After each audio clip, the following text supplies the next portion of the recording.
What issues are you trending towards these days? I know you cover a lot of things, and right before we taped, we were talking, about some issues with women and the self-image they see. But you've covered everything, the war machine, the prison system, America, all sorts of things. Do you find lately you're gravitating one way or the other?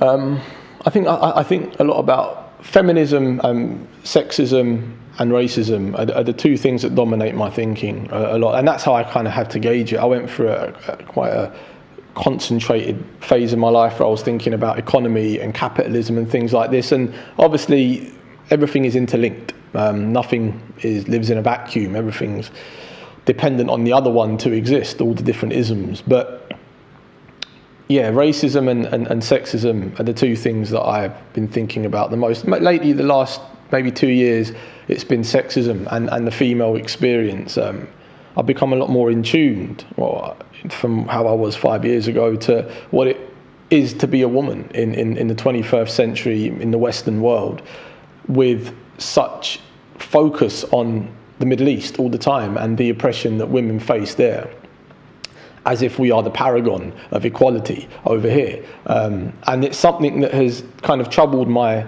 thinking. Domestic violence, the figures that I put out in the beginning of the poem of This Is Not a Poem, it was in 2012, 48 people in Great Britain were killed by guns and 120 women killed by the hands of their beloved partners. So, when you say that stuff, people come up to you after and say, like, is that actually true? Like, more women in the UK die from domestic violence than people from gun crime. It's absolutely. And, rape even the thing with this Dapper Laughs character and all like how normalized misogyny is. One of the discussions I have with young men in schools, because it's funny, like, we live in a time where if young women want to be spoken to about rape, it's don't wear this, don't provoke, don't go down that at this time of night. Whereas the conversation that says to the man, don't rape, doesn't actually exist. No one ever has the conversation with the men and say, fellas, you can't just do what you want to a woman. You don't own her, you have no right over her, you can't harass her, catcall, whatever it might be. You can't do that. Those conversations are non-existent. So when I go into classes and into schools and I speak to the young guys there who are just becoming misogynists through the music they listen to, through the images they see of women via the media that again are all owned by men and run by men, is absolutely horrible. And there is a hierarchy of permissible denigration in a sense of, if you use the N-word in a class, the teacher will say, get out of the school, get out of the town, you're not welcome here. If you are homophobic, the teacher will say, go and see the headmistress, go and see the headmaster. You're in serious, serious trouble. But if you use slut, whore, slag, whatever it might be, the teacher will say, Adrian, stop it. That's it. It doesn't go further. And I've seen it with my own eyes. And teachers are just not strict enough and firm enough when it comes to sexism.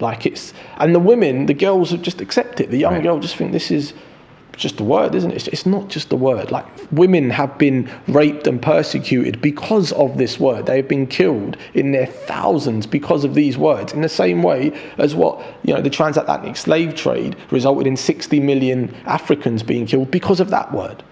They're so closely interlinked, yet the discourse is completely separate. And then you've got kind of the intersectional feminism and the different elements of how a black woman will experience woman and womanhood in comparison to a white woman, and a lesbian to a Muslim, and transgender, and all these different kinds of sexual preferences and the way that they're impacted and responded to by a heteropatriarchal system. So that dominates my thinking.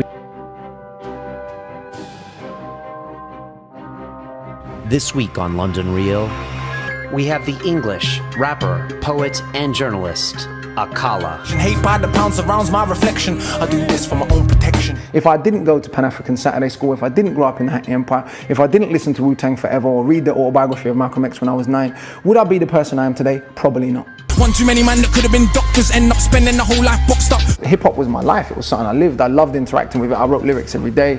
I was in battles. Because to me, all they do is breed conflict. First time I saw someone get stabbed, I was 12, and it was a little poke. It was a meat cleaver in the back of a guy's head. I had other teachers that felt that person from my racial, cultural, economic background, and certainly from my socioeconomic background, should not have been top of the class. These were guys who were doing well in the street, but they'd spent so much of their life in and out of prison, etc. But they were like, you don't want to be like us. You know, you're clever. In fact, if you drop out of school, we're going to give you a hiding. Yeah, they say you are British, and that lovely patriotism they feed you. But in reality, you have more in common with immigrants than with your leaders. If the music is good enough, if the visual is good enough, if your online interaction is decent, you can keep your integrity and have a career. If we're honest, true strength is the strength to be honest. Ultimately, any power structure in the world wants to stay powerful.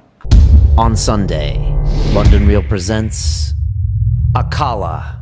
Knowledge is power. It's fear, but at 20, you can't admit it's fear.